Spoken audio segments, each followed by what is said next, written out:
Mic check, 1, 2, 3.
Hi, looks like we're live on YouTube.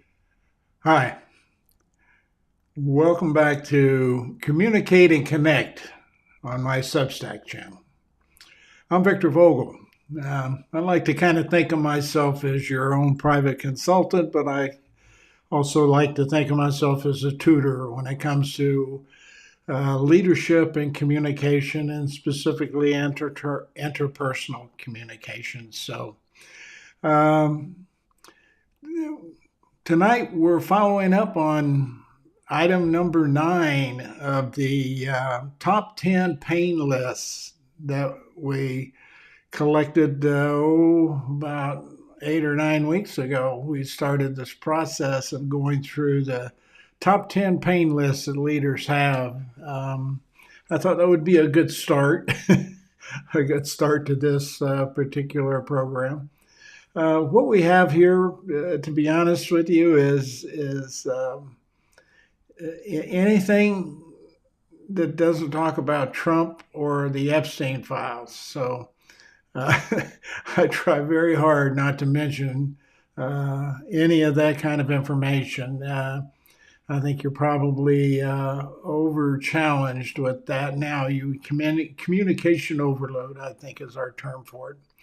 But tonight, the pain point that we're covering tonight is one that I saw so many times inside of organizations as a consultant, and actually I saw it as a leader too. But it was really prevalent to me more when I became a consultant, and I was doing a lot of assessing inside of organizations. And this is called a hidden cost of inconsistent standards.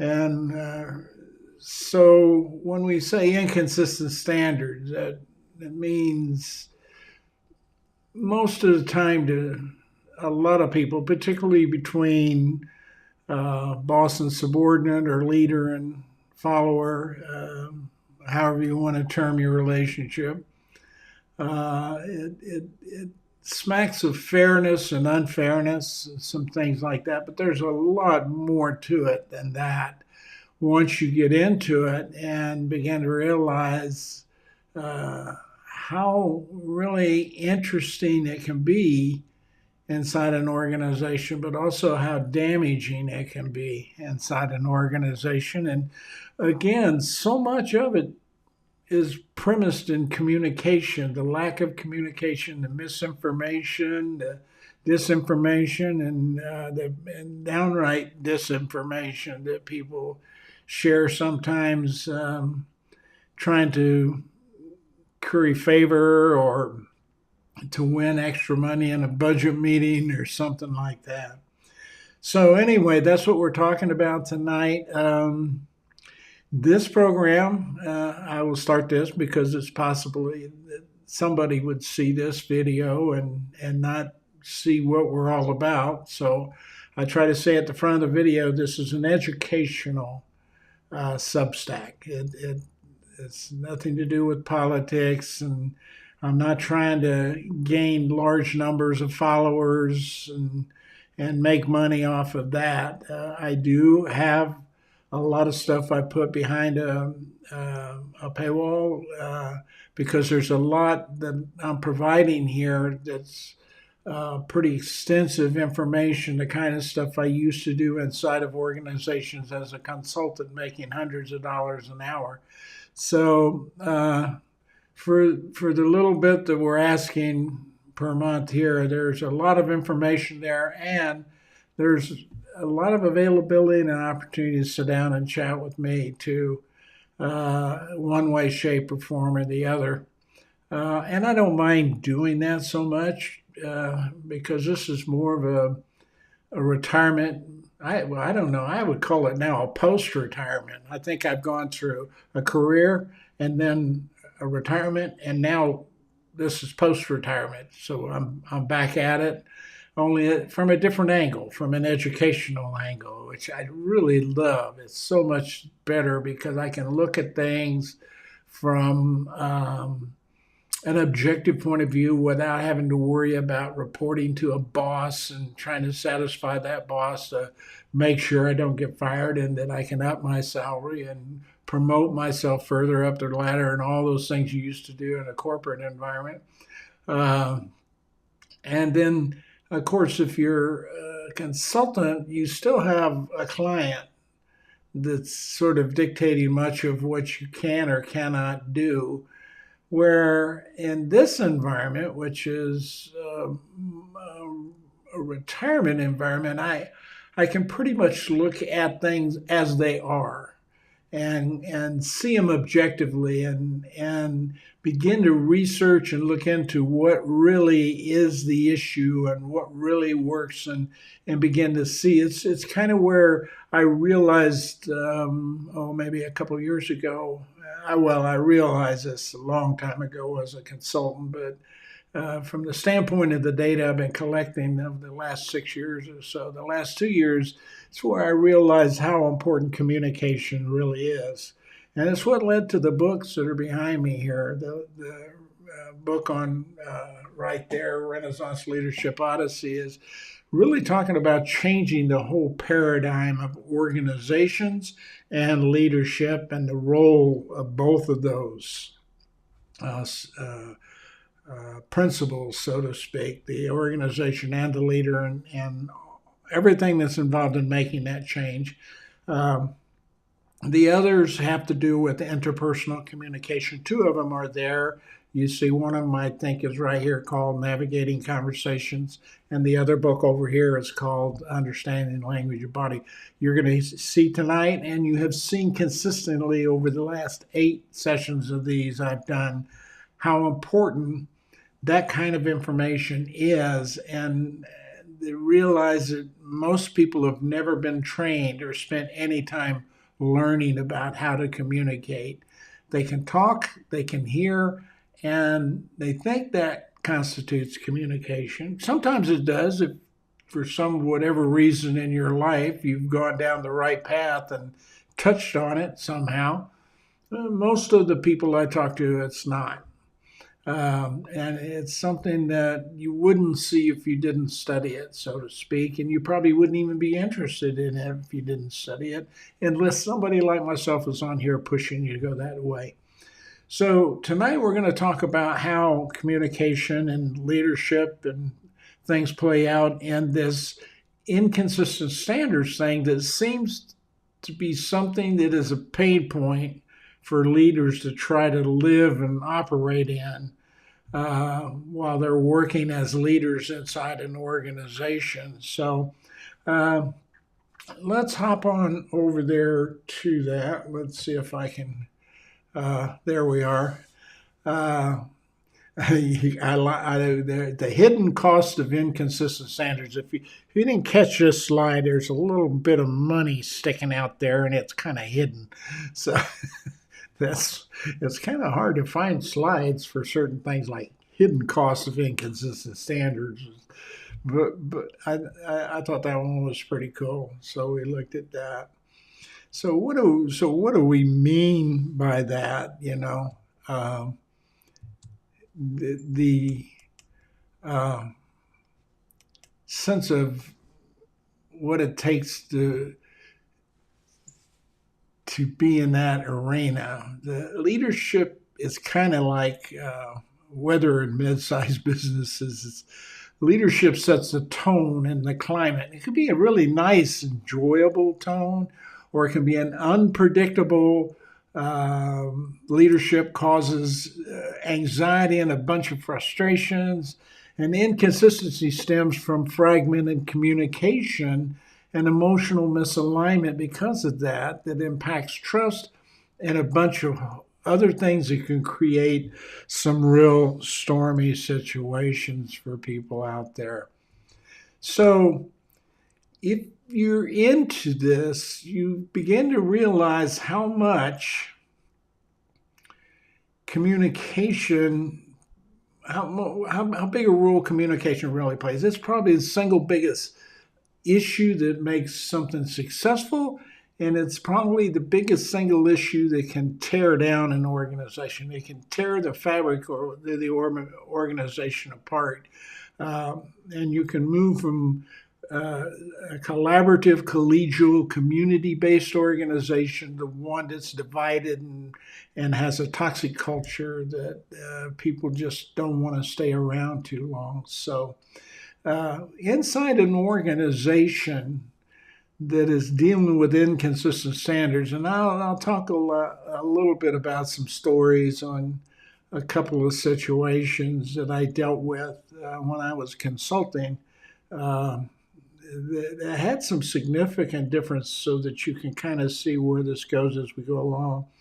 But when you have unequal metrics, and that can create reward systems that are sort of unfair.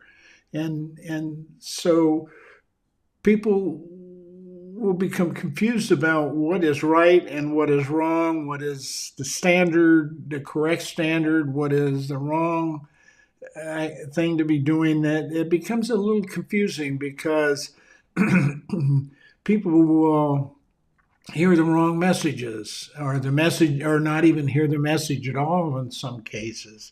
So that creates a toxic kind of culture, and that toxic culture ends up, as we see from the Gallup and Pew and other studies, where people are not engaged in doing their job.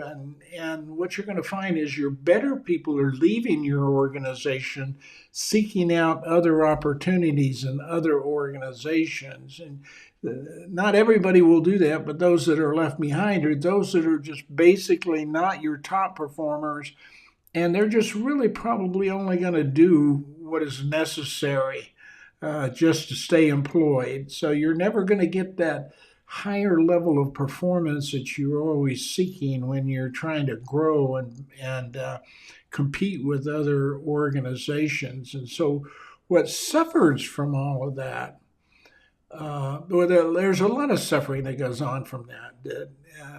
The most prominent thing you tend to see is lower production, or you see struggling financials in corporations.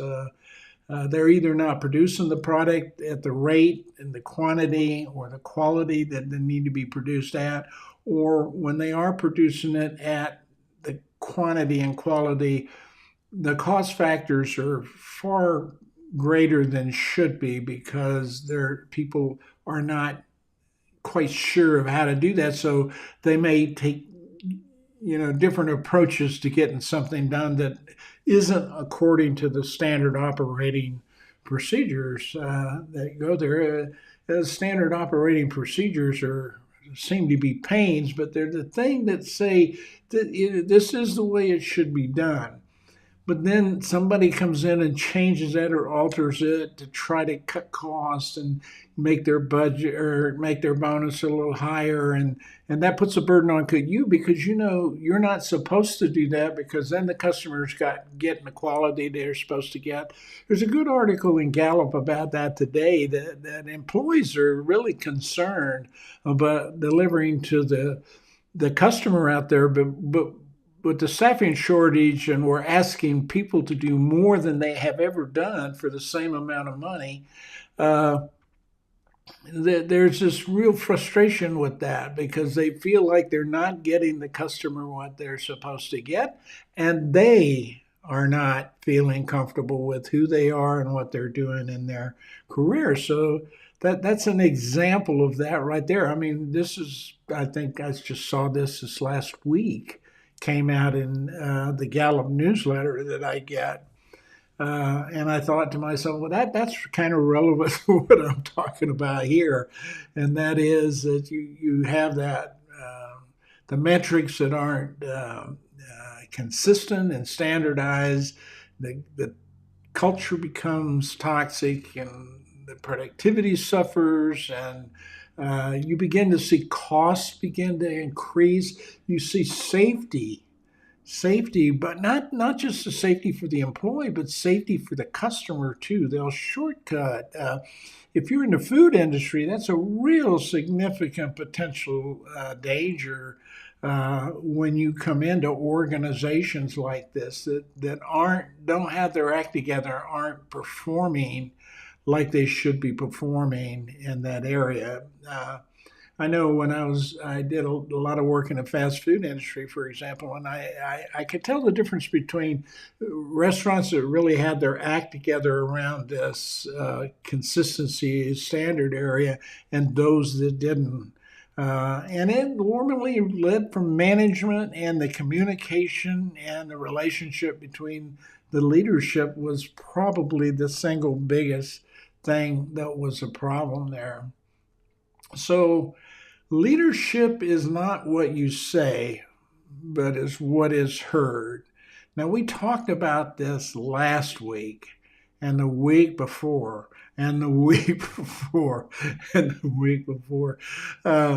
This is one of the areas where we realize the importance of communication, not just between boss and subordinate, but organization, what we call organizational communication, the lines between the employees and the leader, the employees and the organization as a whole, and the organization at the top's relationship to the employees down below, and how those threads of communication spear out into all portions of the organization and where they're strong, and then you can see them, you see the standards, and you see certain departments performing just fine, but then you see that they're hindered because another department that impacts them is not doing as well in that area. So a lot of times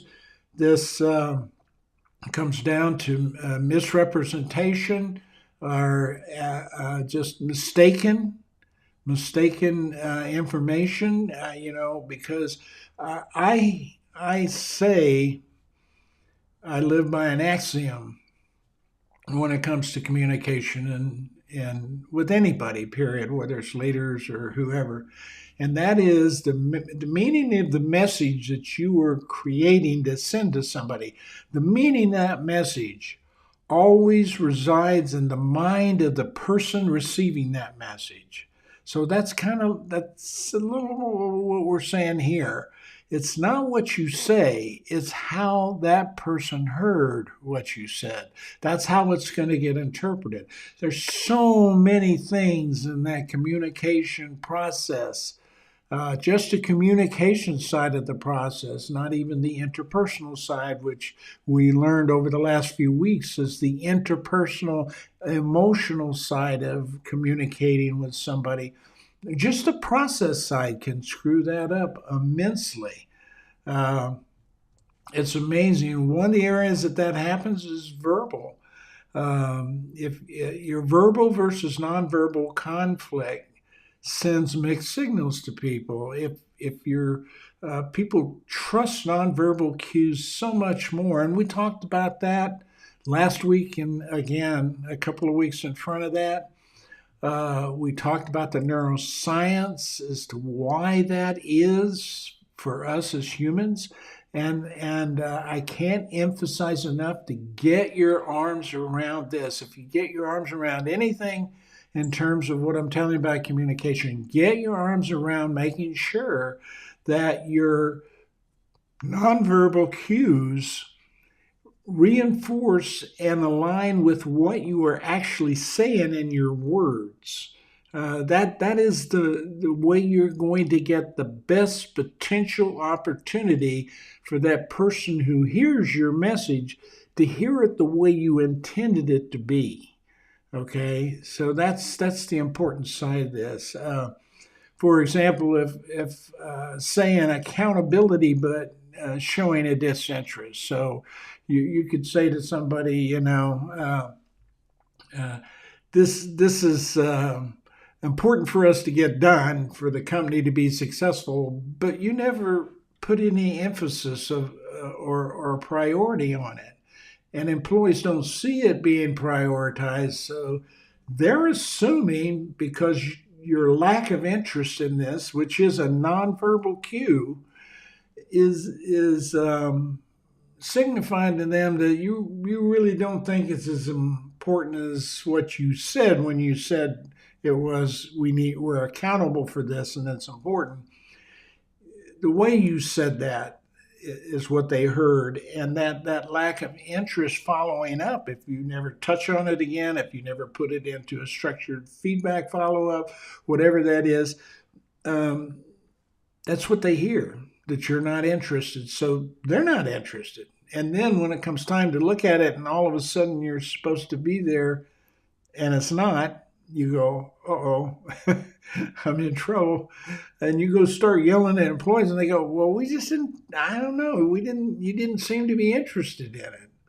And that normally comes from this nonverbal, verbal incongruent or incongruence, where they don't match up. The way you say it just doesn't match up with what you're saying. And so that's an extremely important part of all of this.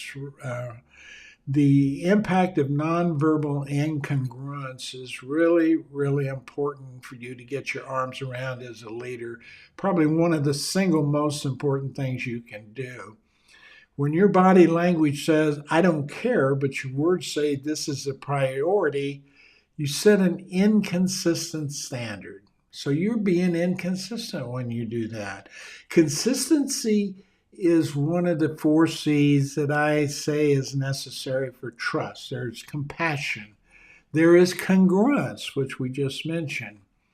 There is a competency from the standpoint of knowing who you are and what you're about as a leader, as well as if you happen to be a leader of marketing, you would want to be competent at marketing. And then, of course, the idea of congruence is just absolutely, or consistency, I mean, is absolutely necessary. Consistency sends a signal that make people feel comfortable. It's something they can predict. It's in the leader. I've had employees who leaders are tough as nails with them, and I want to kind of go in and say, maybe we ought to try somebody else in this position. They go, don't you touch that leader.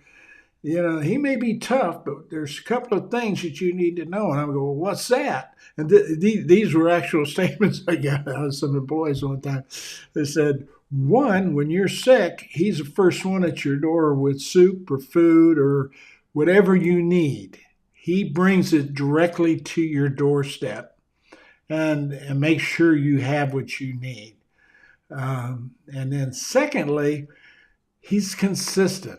He may be hell on wheels, but he's consistently hell on wheels. So we know exactly what to predict. So we can work around that easier than if you put somebody in here and we don't know who they are and we've got to guess all, we still have that same problem, but we have to guess about it. This guy's right on the money. So don't mess with him. Leave him alone. He's a great leader. So that's the power. I mean, they're overlooking this. I mean, this guy may come in and yell and scream at them and call them jerks and even curse at them. And they're going, that's okay. That's him. That's who he is. But I know I can predict when he's going to do that. So I'm ready for it when it happens and I can take it. I don't like it. I don't like what I hear. But most of the time when he tells me that in that tone, he's correct. And he's saying it the way he feels it. And that I can trust. That consistency I can trust. That's an absolutely critical kind of thing. That's what this book right here. This is a book I wrote on this. This is called Understanding the Language of the Body. All my books are ebooks. This is an ebook. It's, I don't know. You could probably read it in an afternoon with a couple of hours if you just wanted to read it through. But then you've got to go back and study it and actually practice, and that kind of stuff comes with a workbook to help you do that when you buy it. You can find that on my website at victorvogel.com. I'm sorry, victorlvogel.com. You want to make sure you get the L in there so you get the right website. And on there are all the books I have for sale, and you can just click on there and purchase them right off of there. And then you'll get the link, and the link will come straight to you, and you can put that in your phone, and you always have it as a reference. So you can go anywhere in the world if you've got a smartphone and you got Wi-Fi. You got that book in your hand. So if you have to go back and refresh your memory on something that's right there in front of you, it's a reference tool, not just a book. It's a reference tool. That's why I wrote them as ebooks, because books go on the shelf.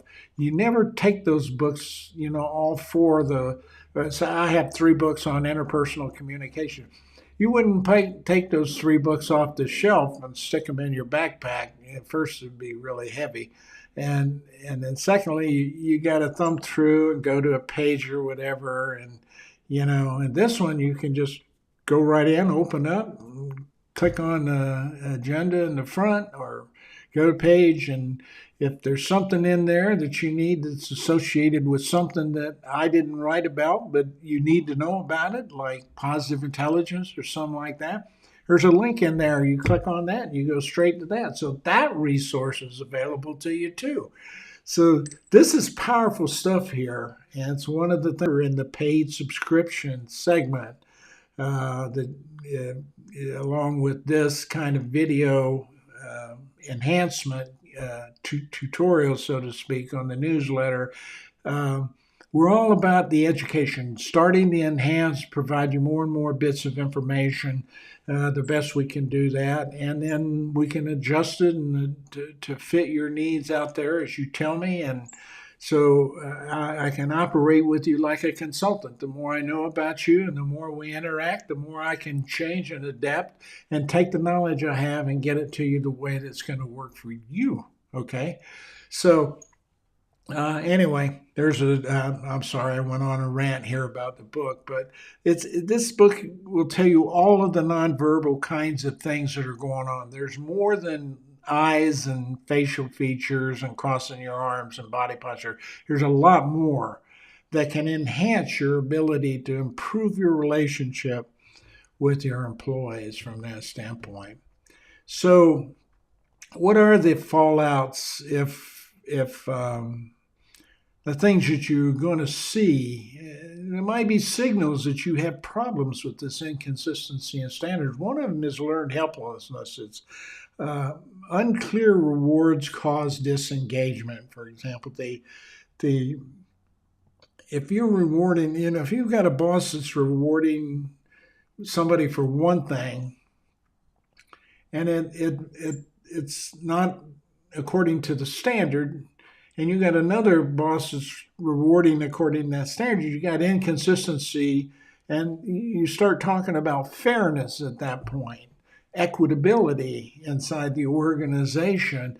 Once that becomes tainted, you got a real problem on your hands trying to overcome all of that. That's almost a revamp of either retooling your whole SOP and your procedures and your missions and all of those kinds of things. Most people have to go back and rework all of that kind of stuff to get it back in line again. That's a timely and a costly adventure for large organizations. small businesses sometimes don't even recognize they have these problems. That's why they struggle financially in a lot of cases. So anyway, so learned helplessness is these people just don't feel comfortable that they know what to do, so they hesitate or they're afraid to try something new that might make you be innovative and take you down another whole road of making money, uh, or trying to offer up. Or maybe just trying something just to see if it saves you a lot of money in this certain way. So that's one of the things that you end up gets hurt in this process is innovation and growth and creativity and those kinds of things. So, and then there's siloed resentment. So within the organization, you have these communication issues between, say, you and your boss, but you also have them between the boss and other bosses and employees and other employees in other departments, because you don't exist. You people tend to operate in siloed structured organizations. They say they don't, but when you go in and talk to people in reality, they're working within their department. They're not really thinking about what they do, how it impacts the other departments out there, unless there's some direct one-on-one relationship that if I don't get something, I got my work stops altogether. But in those nuances where something can slip through and not get done, it doesn't stop you doing your work. But when you turn around, you look at it and you go, crap, I got to go back and redo that now because I didn't have this information. So that kind of stuff gets to be annoying. It slows things down. It creates frustrations and arguments and debates. You have a lot of that. This siloed approach to things is one of the things that I jump on in Renaissance Leadership Odyssey. That's the change we got to make. We got to get out of this realm. There's a lot of other things, but that's one of them. And then there's the erosion of what we call a psychological safe environment. Inconsistency breeds defensiveness. You start doing things to protect yourself or to keep yourself from being harmed. Uh, and it may not be the thing that needs to be done, but you kind of maybe you cover something up, or you don't. You've done something wrong, but you're afraid to go tell your boss you've done it wrong because he's going to yell and scream and holler at you, that kind of thing, or fire you even, and or you think he will, and so you don't tell him.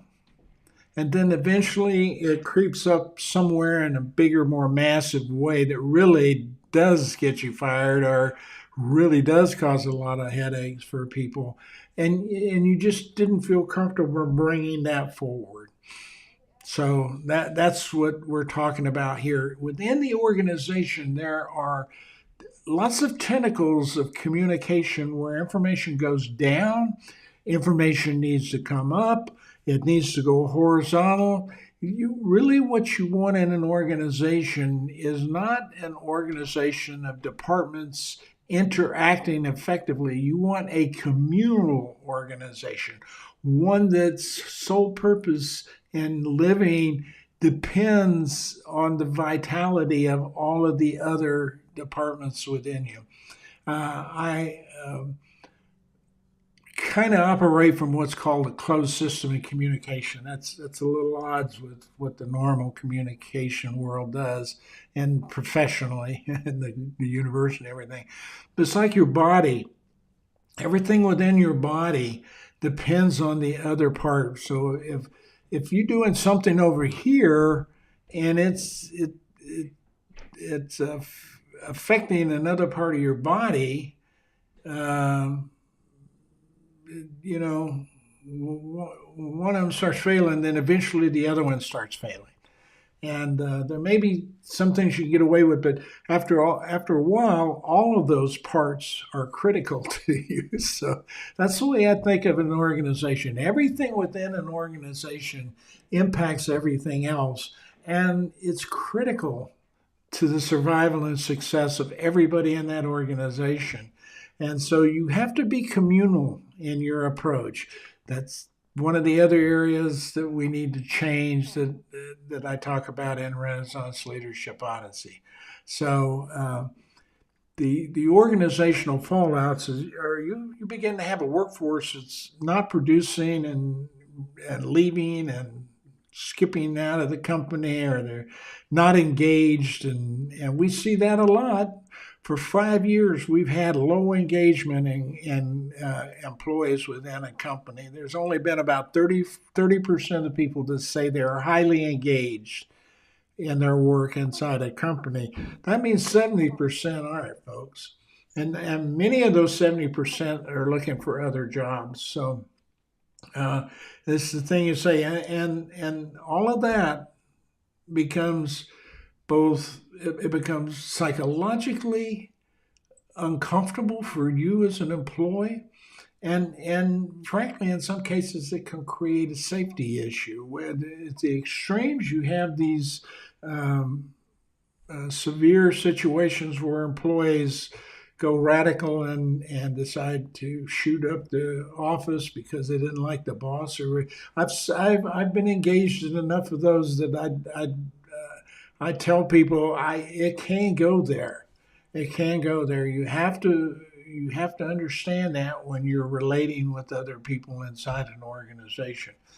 Rare, don't go crazy over that, but just keep that as the extreme, but understand you're impacting other people in your work and your interface with them, and by the way, you can turn that around and make that an extremely positive situation too, which is what the communal based organizational structure is all about from that standpoint.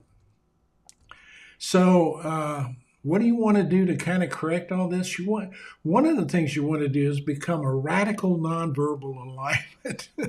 And that means you want to start thinking about your nonverbal behavior in terms of yourself and how you're feeling and what's going on, in terms of being able to recognize where somebody else is. So if you just got a phone call and it was a very disturbing call, it's frustrating, and you need to go out and talk with an employee about something that they need to do to improve, but you are just, tight from this phone call. That is not the time to go. You need to go, I need to postpone this meeting. I need to go I need to tell them we want to reschedule it and do it quickly, but I can't do it right now. If I do it right now with them, I'm just going to light into them, and it's just going to be a horrible experience for them and me both. I can't help them if I feel this way. So those are one of the things. You start beginning to become hypersensitive about, and I mean hypersensitive about how you're feeling before you start interacting with somebody else. You become hypersensitive about being able to read how they feel. You cannot do that until you learn all of the things that are associated with those nonverbal behaviors, and then be able to see those and read them effectively, and then be able to adjust and adapt to that. That's how you regulate. It's how you regulate to get where you need people to be when you're with them, if you're the boss, for example. If you're a parent, all of this is relevant. The parent-child, I wish I would have known this long before I knew it in the business world. Match your vocal tone with your message is important. This is one of the things that people do a lot, and they don't realize it because they're not attuned to themselves. They'll go out and say something. They'll go, yeah, you're doing a good job. And you're looking at them going, really? I am? You want to say, what am I doing? What's great about what I'm doing? But you don't, because their tone of voice was, I'm telling you you're doing a good job, but I really don't mean it. You're doing a good job. and you leave. But if you go in and you take the right time and the right place and the right setting, and you say, look, I haven't spent a lot of time telling you how much I appreciate the work you do, but let me just take a few minutes and explain some of the things that I see that you really made some progress on. I mean, you're sitting eyeball to eyeball, you're sitting down with them, you're doing it at a time that's not disrupting them. You know, it feels good to them. It feels right. That's what we mean by matching tone and voice and nonverbal, verbal and nonverbal congruence. It's an extremely powerful, positive thing to do in terms of motivating people. It can be negative if you don't, that's for sure. So, and the other thing is, don't take that to mean that you have to be soft. I told you the other guy that was hard nosed, but they loved the guy to death uh, because he was consistent. If something needed to be done right away, he was firm, and you could tell in his voice, just yes, get this done now. And you didn't take that the wrong way. You took it as he meant it. Yeah, it's important. Do it now. Yeah. Uh, some people try to sugarcoat things, or particularly if something is not easy or it's uncomfortable, or it's a reaction where you want this person to do something better and they need to start doing it fairly quickly, or it could affect their career.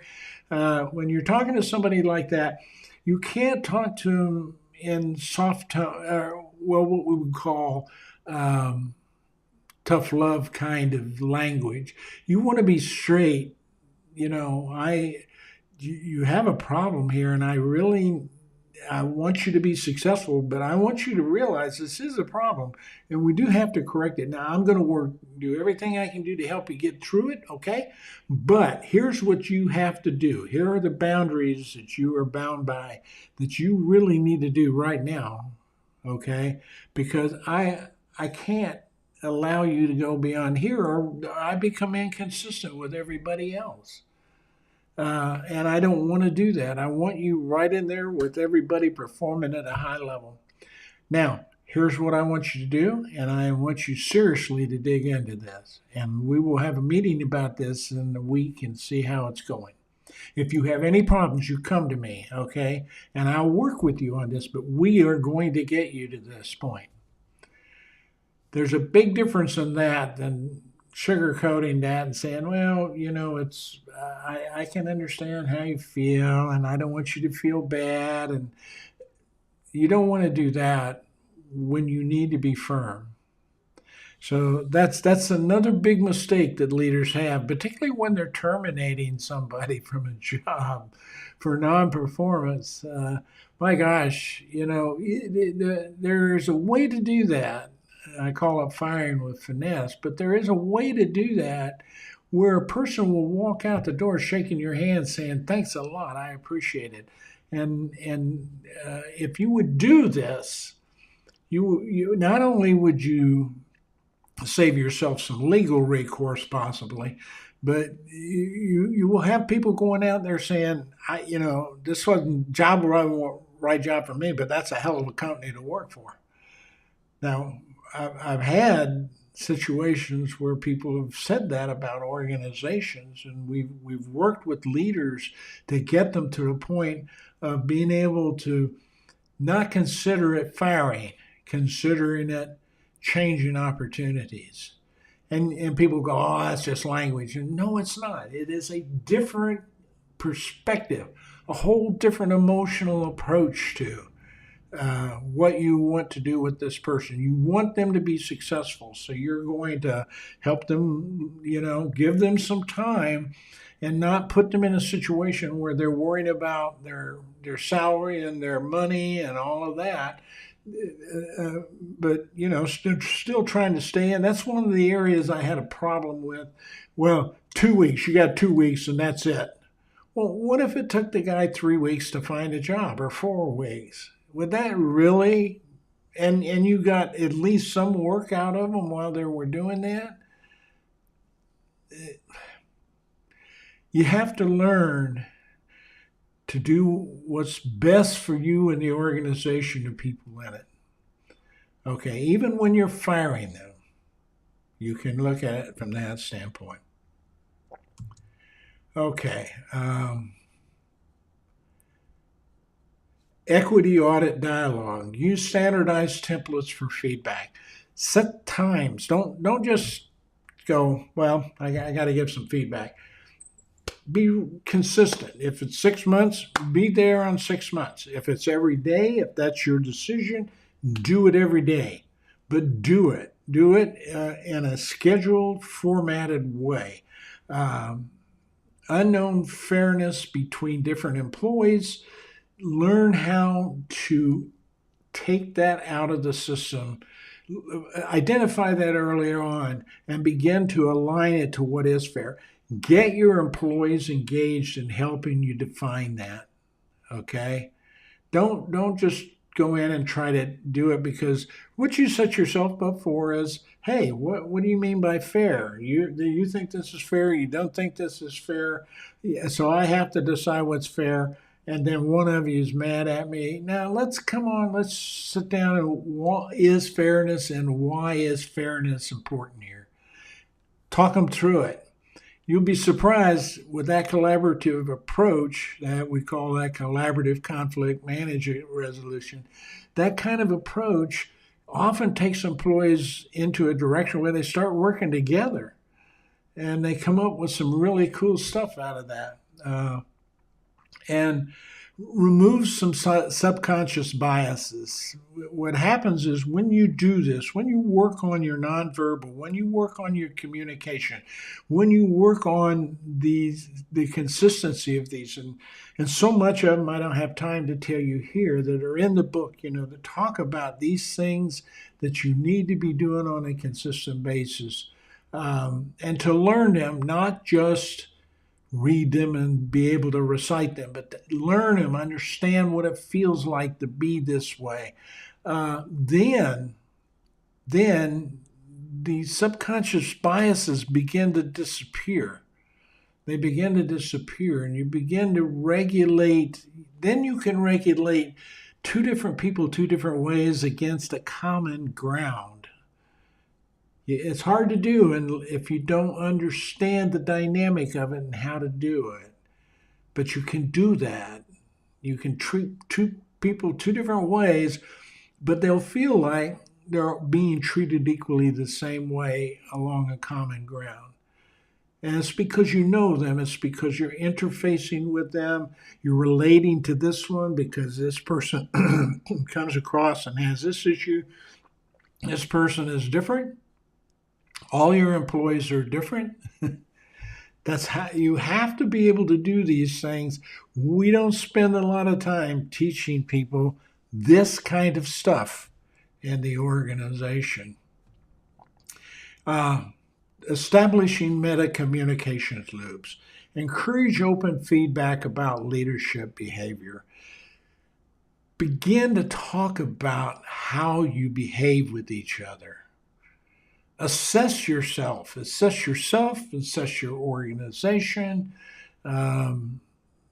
Take a look at it on a regular basis. Get in the habit of doing that so your employees trust that you're really trying to find out where your blind spots are and work on them and improve them. And have that true for employees also, which is important. So foster a safe space for pointing out incongruence. You want people to feel comfortable about talking about this. The way to do that is to begin to make them part of your education and learning it. So I'm not telling you to buy these books and read them yourself. I'm telling you to buy these books and then buy them for your employee. And then talk about them. Hold a discussion about them. I often told people, I'd really love for leaders to start to take these communication books and this leadership book and start doing book clubs with them. But do the book clubs with your employees. Yeah. So we're all going to read Vic's book on understanding the language of the body. We're going to talk about nonverbal communication. We're going to learn how it can help us, what we can do to get better at that. And what we're going to do is have Vic come in and sit in periodically with us. But we're going to have we're going to have each week, each month, whatever it is, we're going to take a segment of it. We're going to talk about it. How do I do with it? How do you do with it? What do we do right? What do we do wrong? And everybody can feel comfortable about it because we're learning. We're not judging. So there you go. You want a methodology for this part here, creating safe space for pointing out how to get better at communication. Create it. The safe space is always safer in learning environment.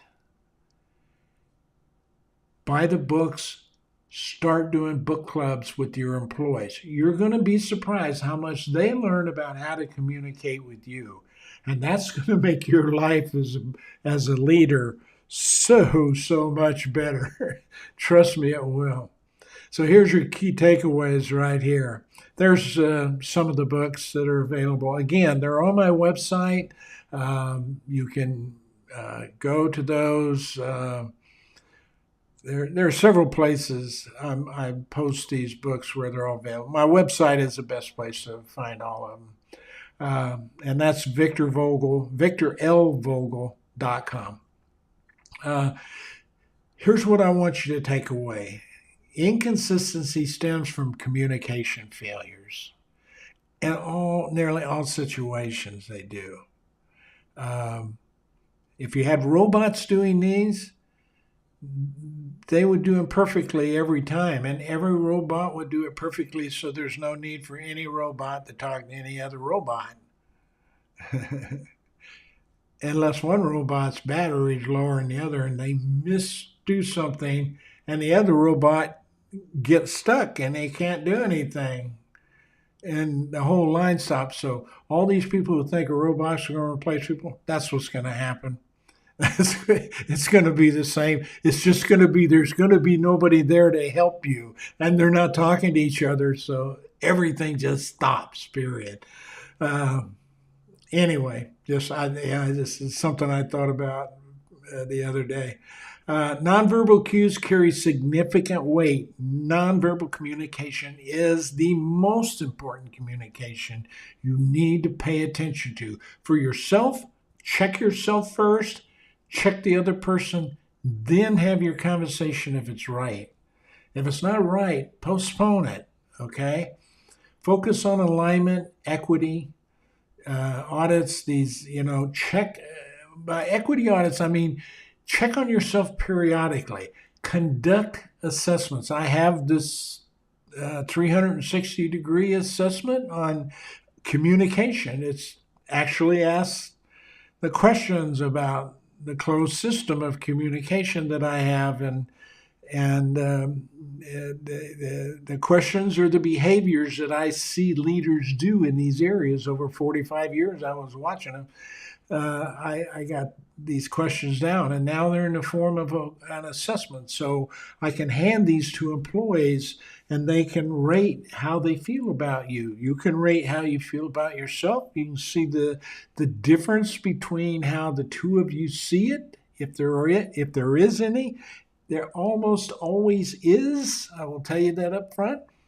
I don't know how close you think you are.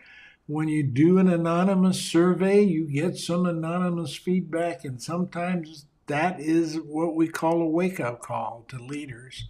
It happens. But I have that survey. I just completed it.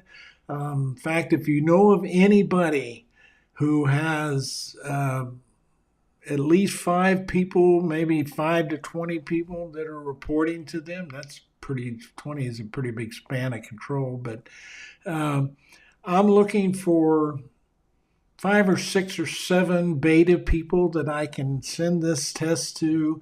They can complete it, we can conduct it, and I can ask some questions to see if they're seeing it like I think they should see it, or if I need to make some changes. So if you know somebody that's out there like that, please send them my way from that standpoint. So, uh, again, just behind the paywall.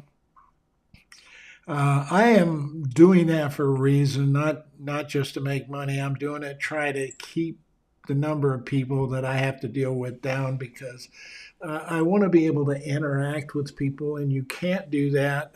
I have so many people touching base with me saying I can get you thousands and thousands of people, and I'm going, I don't know what I would do with the thousands and thousands of people.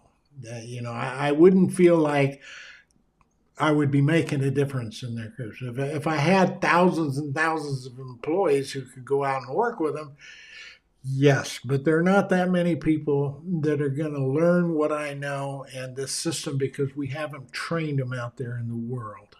So it's just not one of those things where I want lots. I want to begin for people to begin to dig into this, because I'm tired of it, not seeing it taught. But it's not something you can go out and mass teach and people are going to pick up on it just like that. It's just not happening. You have to go work on this stuff. And sometimes it takes a year, 2 or 3 years before you even begin to become proficient, where you're congruent between your nonverbal and what you say. Okay? So, thanks for watching this segment. I don't think I have anybody here. Let's see. I'm looking over at my chat area. No, nobody's checked in with us on the chat, so I'm not going to waste a lot of more of your time. This was the 8th one. We have one more top 10 pain points for leaderships, and then we're going to take a different path. Following directly behind that, I am going to talk about the importance of this regulatory audit, communication of effectiveness, and I'll just basically auditing communication and evaluating communication as it relates to your whole organizational structuring within that. The dynamics are associated with boss subordinate relationships, peer relationships, vendor relationships, all the external points you touch that impact you internally, and vice versa. Customer relationships from a communication perspective, the community as a whole, and then broaden that out to the macro, humanity in general. So I've got a lot of things I'm working on in my mind along those lines. If there is something you feel you need that I can help you with in these areas that you feel be important for us to talk about, call me or email me at vic@victorlvogle.com. That's my email. Email me and request to talk to me about it. Maybe we can come on the air and talk about it on the air, and people can then watch it live, and we'll make that a public scenario. And maybe we can get some people interested in becoming part of this, and learning and growing from it, from a difference. This information you're getting, the idea that you have free access to all of these books when you become a paid member, I have it set up so you will get a link that is like having a library card, and you can read these books, all of them, have them with you all the time as long as you're a paid member. Which you can't send that link to somebody else. You can't copy the book. You can't print the book. But you can have that book with you as long as you're a paid member. You have that book with you anytime you want. And there are like 3 books and 3 workbooks to go with that, 2 additional workbooks that take you down a different path to help you make sure you're learning how to do it, not just reading it, things like that. Okay, so there you go. I hope you have a good evening, and I will let you get out of here, and please tell other people about us, okay?